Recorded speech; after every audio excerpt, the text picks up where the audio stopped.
reste un acte inefficace dans les conditions actuelles qui prévoient en France. Le détail avec François Dopp, politologue français. Oui, alors écoutez, moi je vais vous répondre pour commencer par une phrase de M. Juppé qui a dit « Qui peut battre M. Hollande ?» Réponse tout le monde. Bon, alors, on sait très bien actuellement que la présidence, on est à peu près à mi-parcours de la présidence de François Hollande, que la situation économique est catastrophique et qu'elle ne peut en aucune manière s'améliorer, au moins avant 6 mois. Alors, il peut peut-être y avoir... Alors, vous savez, en politique, il faut être prudent. L'histoire est le théâtre de l'imprévu. Le nouveau ministre des Finances, qui est M. Macron, a pris une orientation économique qui semble moins mauvaise, oui, enfin meilleure, moins mauvaise que la précédente, puisqu'elle va consister à développer l'offre plutôt que la demande. C'est-à-dire qu'on va baisser les charges sur les entreprises de manière que les prix baissent dans le marché intérieur et à l'exportation.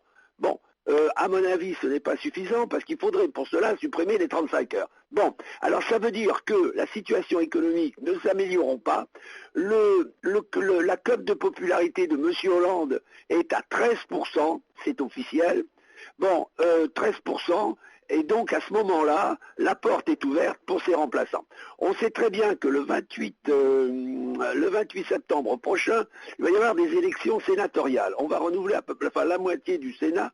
Et là, la gauche va encore reculer. Mais ce n'est pas des élections au suffrage universel. Mais quand même, le pouvoir socialiste sera, je ne dis pas théoriquement, je précise, pas théoriquement, mais sera pratiquement affaibli. Par ailleurs, au mois de mars, il va y avoir des élections départementales qui vont très vraisemblablement marquer encore un recul de la gauche.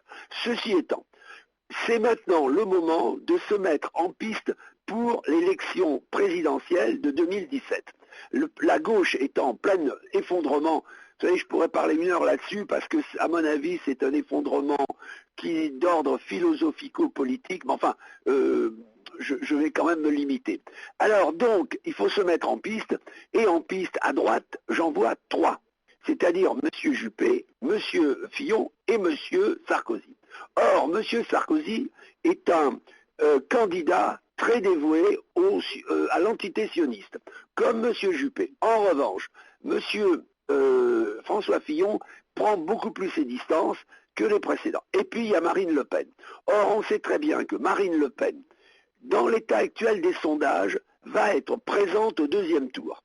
Et donc va éliminer, Marine Le Pen est au 2e tour avec un candidat de droite. Donc le succès de la droite est assuré. Voilà. Alors, le retour de Sarkozy, c'est le retour d'un candidat. Mais ce qui risque de se passer, c'est que M. Sarkozy traîne des casseroles, que dis-je, des batteries de cuisine, notamment l'affaire de Libye, l'affaire Bernard Tapie et peut-être un peu plus ou moins l'affaire Bettencourt. Finissons avec l'actualité africaine marquée par le Nigeria, où les syndicats ouvriers de l'industrie de pétrole ont mis fin à leur grève de 4 jours après avoir obtenu un accord avec le gouvernement. Selon Reuters, depuis Abuja, les syndicats ouvriers de l'industrie pétrolière du Nigeria ont réussi à obtenir des accords avec le gouvernement au sujet de l'augmentation des salaires.